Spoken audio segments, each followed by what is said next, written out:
বিরতির পর স্বাগত। আবারও চোখ রাখছি মণিপুরের দিকে, কারণ মণিপুর এখনো অশান্ত। কেন্দ্রীয় সরকার চাইছে খুব দ্রুত এই উত্তর পূর্বের রাজ্যকে শান্ত করতে।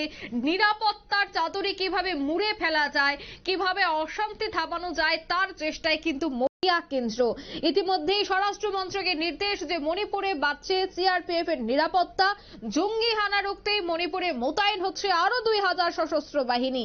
কুকি জঙ্গিদের দৌরাত্ম্য আটকাতেই সার্চ অপারেশনে নামছে এবার যৌথ বাহিনী। তবে এই মুহূর্তে কি আপডেট রয়েছে মণিপুর থেকে, বিস্তারিত জানবো। টেলিফোন লাইনে যুক্ত হয়ে গেছে প্রতিনিধি সম্রাট চৌধুরী। সম্রাট, কি জানতে পারছো? যান্ত্রিক গোলযোগের জন্য যোগাযোগ বিচ্ছিন্ন হয়ে যায়। আমরা আবারও চেষ্টা করব প্রতিনিধির সাথে যোগাযোগ করার। যে কেন্দ্রীয় স্বরাষ্ট্র মন্ত্রকের মূলত নির্দেশ কি? সম্রাট, শোনা যাচ্ছে? হ্যাঁ, ঠিক এই মুহূর্তে মণিপুর থেকে কি আপডেট পাচ্ছ? হ্যাঁ, মণিপুরে হ্যালো। হ্যাঁ, শুনো। হ্যালো। হ্যাঁ, শোনা যাচ্ছে, বলো।